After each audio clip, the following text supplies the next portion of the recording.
Welcome to a Mackenzie Institute Long Talk.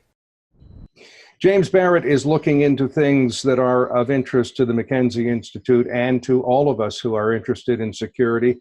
I think it's really all captured in the title of the book, Our Final Invention. So does that mean that robots or artificial intelligence are the last thing we invent because it cures all the problems we have, difficult jobs, curing cancer, what have you? Or is it the final invention because they take over and we're a footnote to history? James Barrat, explain yourself, please. It's both. It's an ambiguous title on purpose because it could be that, as I.J. Good said, I paraphrase I.J. Good. He's a statistician who came up with the concept of the intelligence explosion.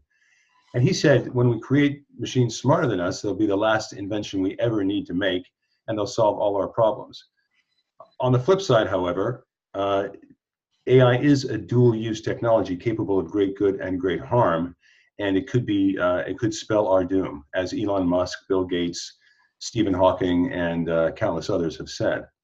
Well, and speaking of those famous and rich people, I'm kind of surprised about two things in your book. One is that 56 countries have serious initiatives in the artificial intelligence area for military purposes. I didn't know 56 countries had the money or the interest in that. And secondly, all the wealthy people, or several wealthy people, are also experimenting with it.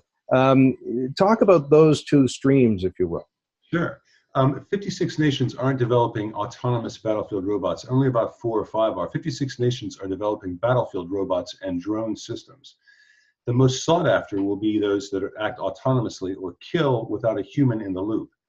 The countries that are working on them are the United States, Russia, China, Israel, and Great Britain. So there's only 5 that are developing autonomous weapons, and these again are weapons that kill without a human in the loop, and it's richly funded in those countries.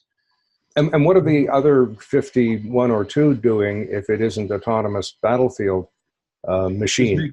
Just making battlefield machines to take the place of soldiers, and they can be the ones that are being used right now all over the world by the United States, especially in Central Asia, are driven by pilots who are thousands of miles away, but there's still a human in the decision loop. However, just the way that the CIA was fighting a covert war with drones in Central Asia for a decade before we knew about it, I've got little doubt that autonomous battlefield robots and drones are in the field now.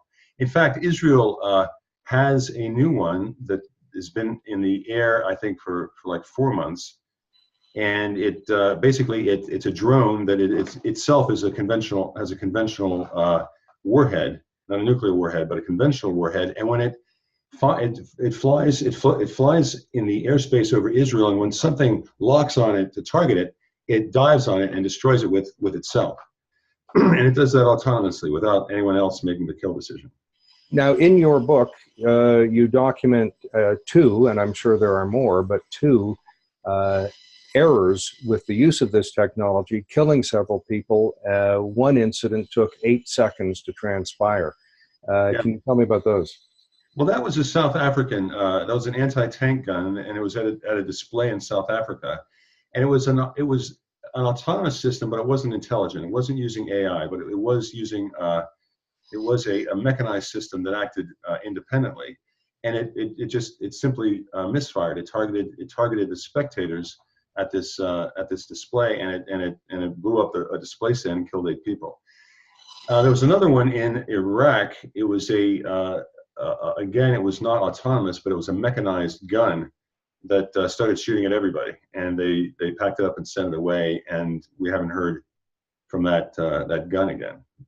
Well, probably a good idea. There are 2 schools of thought about this. I bet a lot of people watching are saying, well, this is good. Humans won't be dying. It's machines that are going to crash into each other and blow each other up. And isn't that a good idea?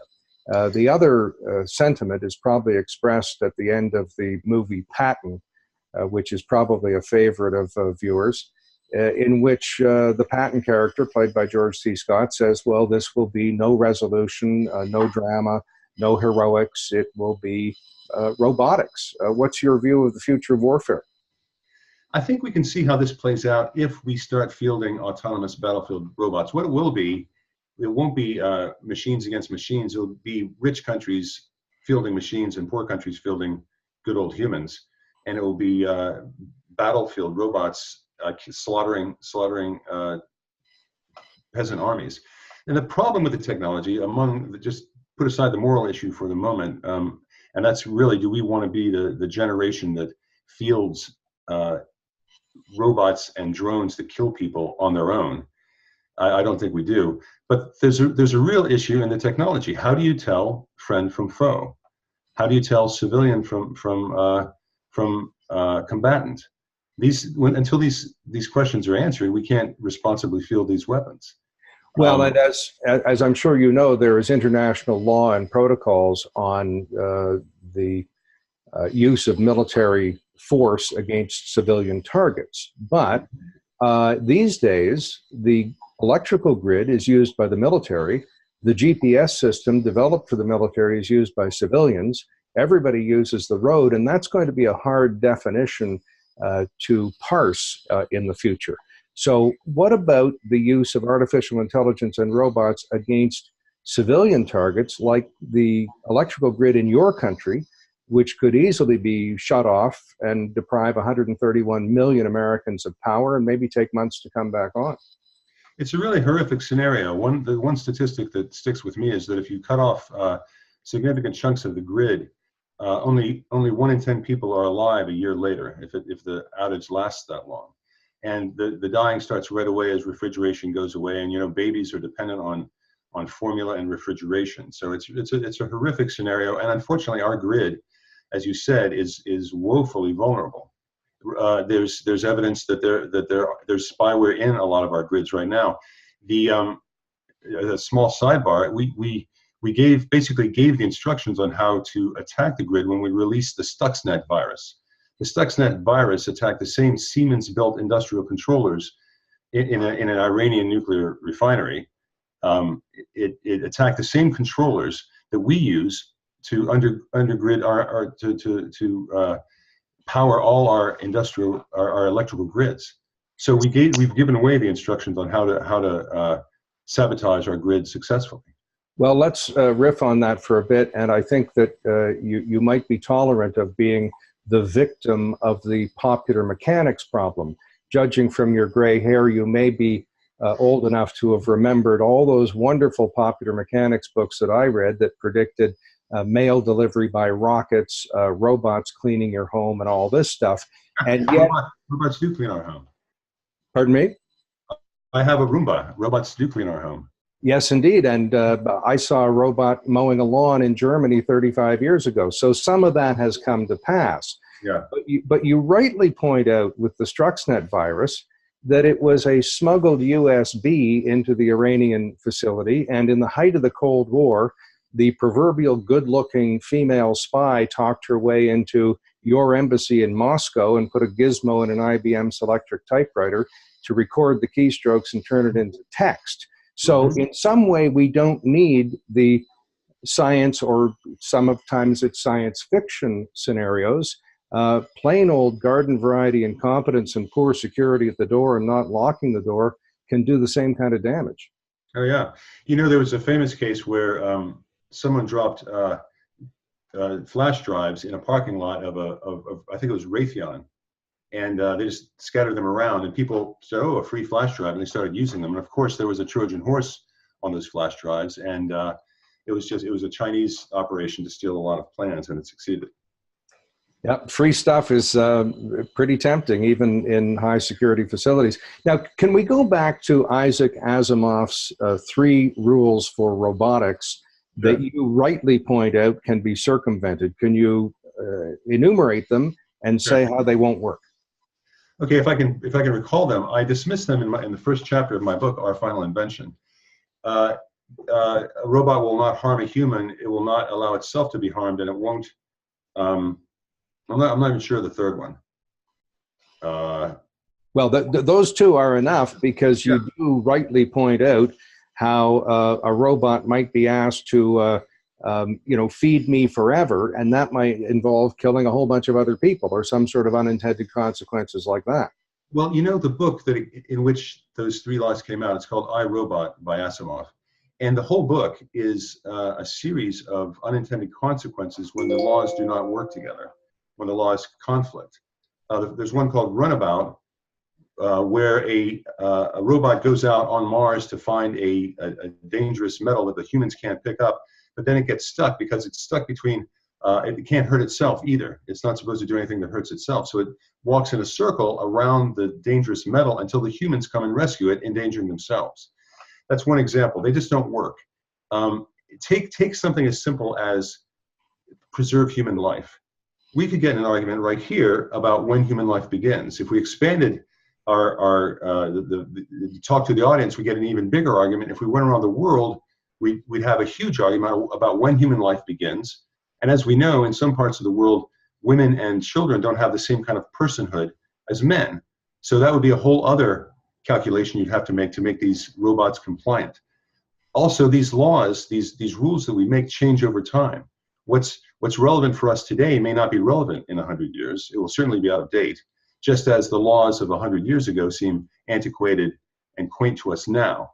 So programming in ethics into a computer is very, very hard, but we have to do that, and we have to do that soon as we're developing stronger and stronger cognitive architectures. Now, you also point out that the history of the world has been usually or often indigenous people versus explorers. Is the next step artificial intelligence versus everybody? Well, there's a great book called Guns, Germs, and Steel, and it points out how every time a more technologically advanced culture meets a primitive culture, the more technologically advanced culture wins, whether it's by poisoning them with the viruses they bring or their superior weaponry. It always happens that way. How do we share the planet with something that's 1,000 or millions of times more generally intelligent in a rational mathematical sense than we are? But this is the trajectory we're on. There's an intelligence race going on right now among 9 major AI players and a lot of minor AI players to create human-level intelligence in a machine. This is really job number 1 for a lot of companies. Beyond that is superintelligence, which is the intelligence that's many times more intelligent in a general sense than we are. So we're creating this machine as fast as we can, but we have no idea how to live with it.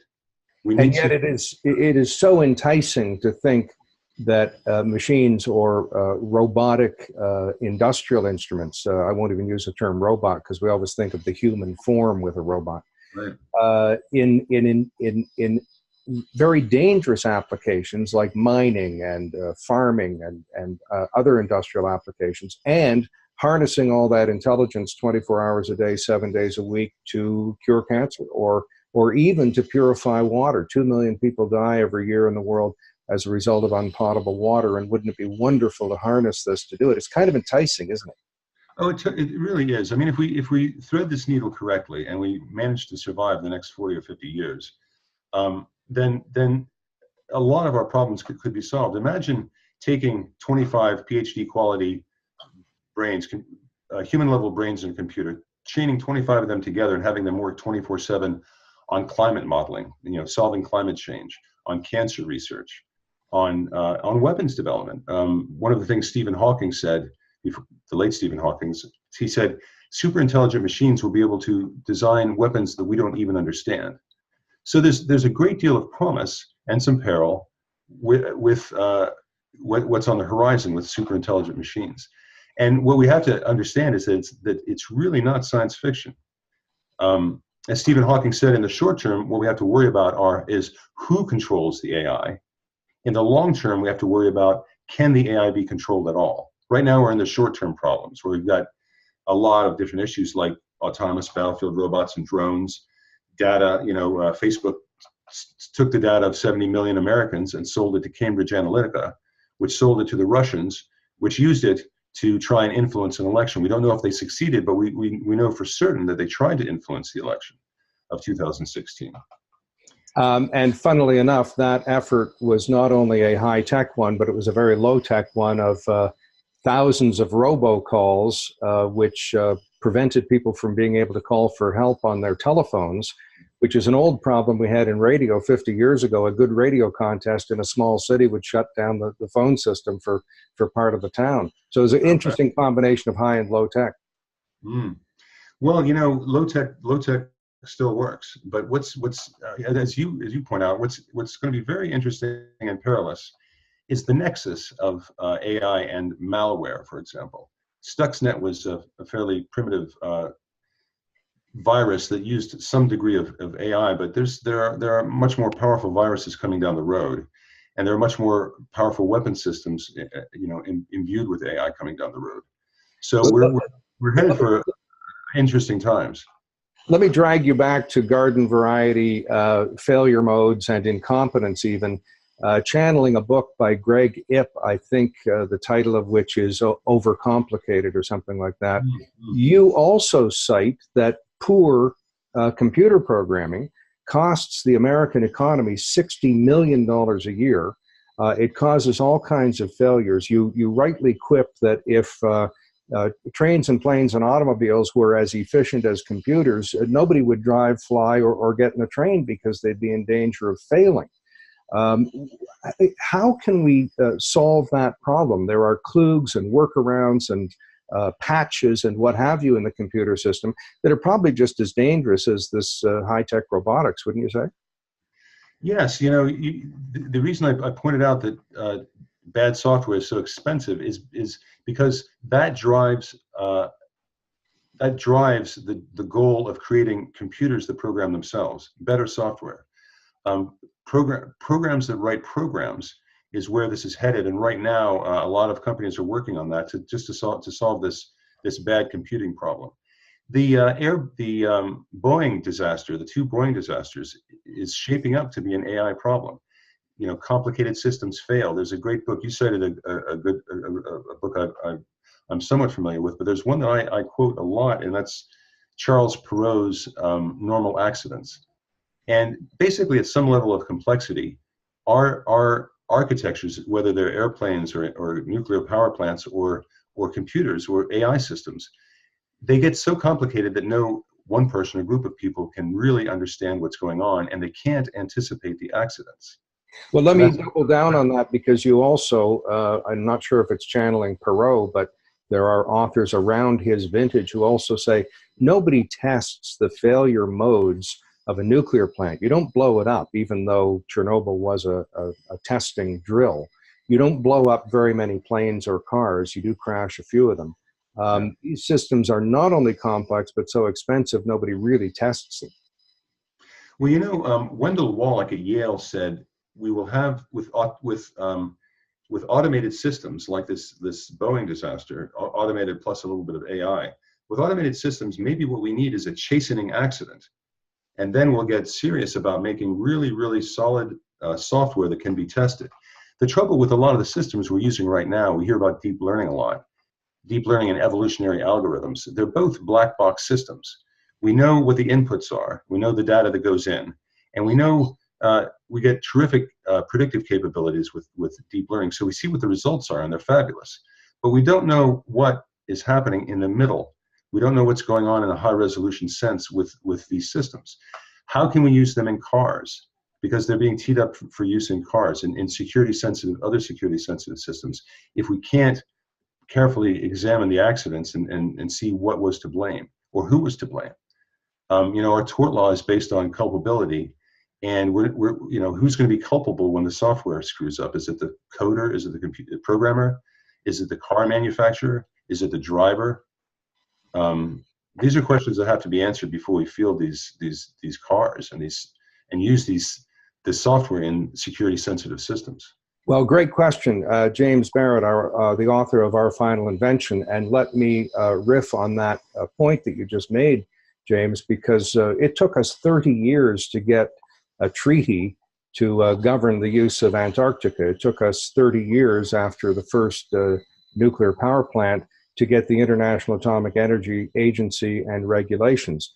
We may be at the beginning of trying to regulate artificial intelligence the way we are trying to regulate and control cybersecurity, and that involves the kind of things you talked about, choice of law and choice of jurisdiction.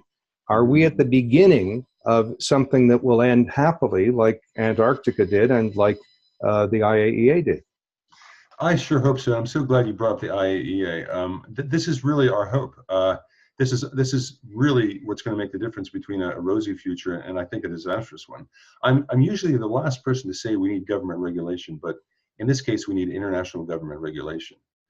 If you look back at nuclear fission, and that's the power behind nuclear power plants, as you cited, and nuclear weapons, there was no maintenance plan for that when it came out. You know, during World War II, when fission really got legs. Before that, it was thought that we split the atom and we get free energy, and this period of utopia will follow. But what happened is we incinerated 2 cities full of people. The technology was quickly weaponized, and then we held a gun to our heads for 50 years with the nuclear arms race. We still have no policy, no governing policy for nuclear fission. We have organizations like the IAEA. We have no policy for AI. We need a international policy for AI, and we need something like the IAEA to govern it and to enforce the treaty. Well, since we've been book dropping for a while, which is kind of intellectually interesting, you may have seen this one, Warnings, Clark and Eddy. They talk about Cassandras in the good sense of the word, meaning people who warn of dangers in the future. Was that part of your purpose? You know, it's funny when you see yourself on a street corner holding a sign saying the end is near. You really got to question your motivations. And with our final invention, I felt like that guy on a street corner. I felt like very few people were aware of these problems. Very few people were talking about them, and unfortunately, the scientists that were talking about them weren't terrific communicators. I come from documentary films where everything has to be quite simple. You write the scripts to about a 7th or 8th grade reading level, which is really the reading level of a lot of newspapers in the country, and that's a good thing, so people can understand it. So I felt like a canary in a coal mine, and I'd sit in my basement and write this thing and go, you know, am I nuts, or are people missing this very, very important issue? And as it turned out, it became then, not because of my book, but at the same time, I was part of this zeitgeist. Everybody started talking about it. Stephen Hawking, Elon Musk, Bill Gates, Stuart Russell, really, really high-level AI smart people. And now it's become an issue. But as you said, we're at the beginning of the issue. We're like global warming was in the 1980s. We really need to, but meanwhile, the technology is advancing exponentially. We need to catch up with regulation and supervision of the technology. We can't leave it in individual corporations' hands, because again and again, they show they're not trustworthy. Indeed. You know, Facebook, and if you don't mind a Canadian's quip about your man on the street corner with a sign that says the end is near, sometimes we hope that is signaling the end of your apparently never-ending primary season, but that's probably another book with a political scientist. Final question, I think, and it is back to the civil disobedience and security issues that are close to the hearts of people who follow the McKinsey Institute. You predict modern or future Luddites may even assassinate the CEOs of companies that are developing artificial intelligence and certainly target their factories. That could spell a lot of civil unrest. Yes, I wouldn't advocate that. And I was citing a book called The Ardalect Wars about that. I was citing, here's the scenario that plays out in this book. I would never, you know, if we're a civilization that can't solve our problems using law and doing things legally and rationally, then we're not worth saving. So I would never advocate violence towards the CEOs of these companies, or violence of any kind, to solve these problems. It never solves problems. It only generates new bitterness and new animosity and new problems. Now, since you've been a documentary filmmaker, no doubt interviewed people as a result, no doubt interviewed, as I saw in your book, people about this. Let me turn the tables. What did I forget to ask you? What is the question you would have liked to have asked yourself? Well, you know, when I'm giving talks, which I love doing, especially to university students, because this is going to be their problem more than ours pretty soon. And that's what can you do as a citizen to get involved. And what you can do is learn the basics of AI. You have to get fluent or conversant in the systems that are being used and who's using them for what. When something goes wrong, you have to pay attention. And more, we have to look at the platforms of our politicians for stances on AI. AI is going to be it's the technology that will, just the way that steam powered the 19th century and electricity powered the 20th century, this is AI century. We have to get fluent in it. We have to demand accountability from these corporations. We have to watch them very closely. They cannot govern themselves. And we have to demand legislation and ultimately regulation from our politicians. That's what individuals can do.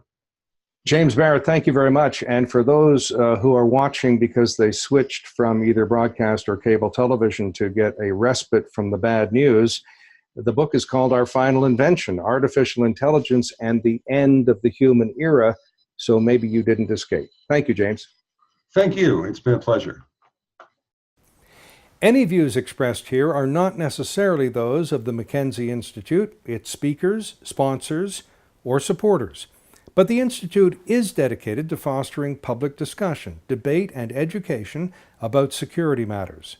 Google the Mackenzie Institute to join the discussion. The Mackenzie Institute is grateful to its sponsors and supporters. Some of our short pods and long talks are a result of the support of Heathbridge Capital Management Limited, the National Post, and Dundurn Publishing.